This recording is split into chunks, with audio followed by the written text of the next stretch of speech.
Well, I guess we all take different ways of getting places. And you and I ended up at the Mount somehow.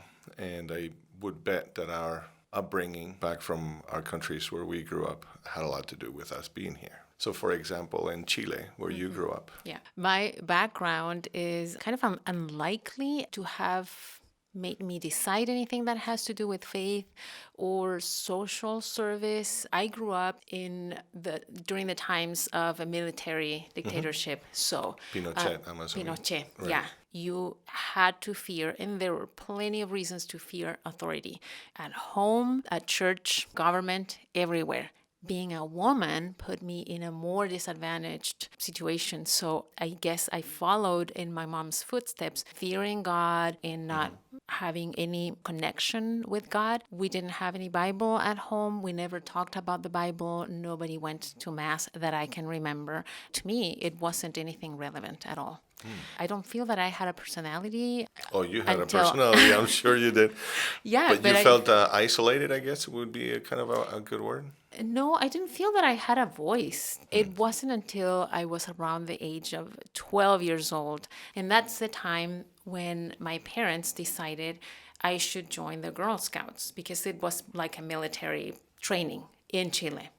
And I joined the Girl Scouts. I did not want to because I was shy. And it was fun. And because it was attached to a parish, we had to go to Mass and we had to do service. And there was this sense of community and identity. And I knew this Jesus who was very captivating, interesting. And I realized I would like to know more about this Jesus. Since that time, my thirst and my hunger has not stopped. And I can attribute that to one decision that my parents made for me, joining Girl the Girl Scouts. Scouts. Yeah. That's amazing. The Chilean Girl Scouts to make it more Hey. interesting. How about you, Carlos? I grew up in a very large family. Even though my father was not necessarily a practicing Catholic, we all went to Mass. We all went to church. My grandfather, probably the most amazing man I have ever met. I don't think he missed Mass a single day of his life. I think that kind of painted a picture of what a faithful person ought to be. It was my grandfather. Can I ask you, was that here in the United States? No, that was in Madrid, in Spain. Okay. I left Spain. I actually went to the seminary for a year, decided I wasn't ready for the call. Well, I like girls. I wanted to explore, and I wasn't ready to be a priest. And so, anyway, ended up leaving the country and coming to the United States. And while I was here, went to college, and I totally left the church completely. Did a whole bunch of really stupid stuff. I always felt like I was falling short because I had this idea of who my grandfather was, and I wanted to be like that. And so later on in life, when I finally met my now wife, I started thinking, well, I have to grow up now. I have to be responsible. I have to be a man. And I kept thinking of that model, of that, who I wanted to be. And that slowly brought us to the church. My wife wasn't Catholic, but she ended up going through the RCA program and becoming Catholic. We started going to church more. Then my kids were born, and of course that put everything into perspective. I was very angry at the time at the church. All the first scandals had come out, and I had a really hard time with that. Slowly but surely, through a number of different conversions, I ended up getting more and more involved in the church, and I ended up going to the ordination of some deacons. And at the ordination, somebody turned to me and said, well, you should consider being a deacon. I thought, first of all, I don't know what a deacon is. And so I didn't want to. But I started looking into it, and it took a long time. I talked to my priest. He advised me. He said, you should do spiritual direction. You should consider this. And I just kept volunteering more and more in the church and outside. About 2 years later, application process opens for a new deacon class. And I'm thinking, well, do I do this or do I not do this? So I went on a retreat to Spain, went back home. And I came back on the plane. I had decided I don't have to be a deacon. If the church needs me, I'm happy to serve, but I don't know that I need to be a deacon. And the very next day, in comes Bishop Eusebio, who's going to say Mass. We knew each other. And so he starts asking me, he's like, so Carlos, what are you doing now with your free time? And I said, well, I am getting a master's degree in biblical theology. And he said, well, why? What are you going to do that for? And I said, well, because it's fun. I really don't know. We'll see what God wants. And he turned to me and he said, the diaconate. You need to think about it. We need people like you. And when he walked out, I figured, well, you can't get any louder than that. And so I applied. got into the deacon formation program. I actually started serving. I went to the juvenile detention center for a while. Then I was serving with the seafarers, and somebody suggested the Mount. And next thing I know, I'm in Pam's office, and she's telling me I'm coming Mondays and Fridays, and here we are. So we have been here for about the same time. I've been here for Yeah. 7 months, I think. Yeah. Time flies when you're having fun. I And I know have it. had a lot of fun. A lot of here. fun. Yeah.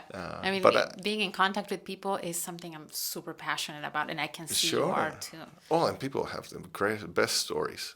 I mean, I have a great time talking to people. It sounds like your role model was your grandpa. Mm-hmm. Do you see yourself being a role model for Oh, somebody Lord, I'm like that? No, I don't know. I don't like to think of myself that way because I don't think I measure up. If somebody were to be inspired by anything I say or do, well, then that's not me. That's the Spirit working, is not me. I do hope that my sons are learning something from me, and I do hope that my sons look up to me. I think we all do, right? How old are they? But I have a 15-year-old and a about to become 13-year-old. I guess my family life is fairly non-traditional, meaning I'm the one that stayed home. I was working at Microsoft and my wife was an architect, and we were talking about having children. And one thing we both agreed on is that we didn't want some stranger raising our children. We wanted one of us to be home. And she leaned in and she said, well, I love my job. And I said, well, I hate mine. So done, right? So I stayed home. That's good. And so that was, I guess, a little bit different. And so my boys have grown up watching me do the groceries, the cooking, shopping, whatever needed to be done. They've seen a different side of what being a man is. I remember my father coming home and he was tired. He didn't want to spend time with us. My wife comes home and she just can't wait to get, to spend time with the kids. So I think they got more from us than they would have if it would have been the other way around. Most men that I know who identify as Latino or Hispanic would have a very strict idea of what it means to be a man. One of them providing for the family, being Right. the one who works. In those strict roles, can be not so beneficial. I admire you being courageous and flexible to say, why don't we do this? I'll stay home. And that's a great example. But I'm doing the same thing. As a matter of fact, I think I'm doing it better. My job as a married man is to make sure my wife makes it to heaven. That's it. And my children, hopefully, as well, but I only have control over them for 18 years. After that, they're on their own. My wife makes the money right now. Great. I mean, I have 3 part-time jobs. But it allows me to do all this work for the church. It allows me to volunteer, to do all these other things. So we are a partnership. And she's doing what she does best, and I'm doing what I do best. She's getting our day-to-day needs covered, and I am getting us, hopefully, to heaven. But the goal in this life is not this life, it's the next.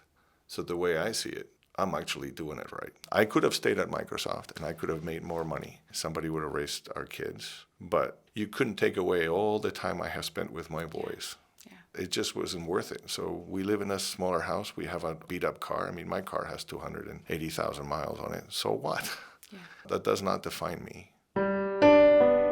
My idea of success has nothing to do with money. My wife and I are very happy. We have a strong marriage. My boys are good kids. As far as I'm concerned, we've done fine. Muchas gracias, Paulina. Gracias.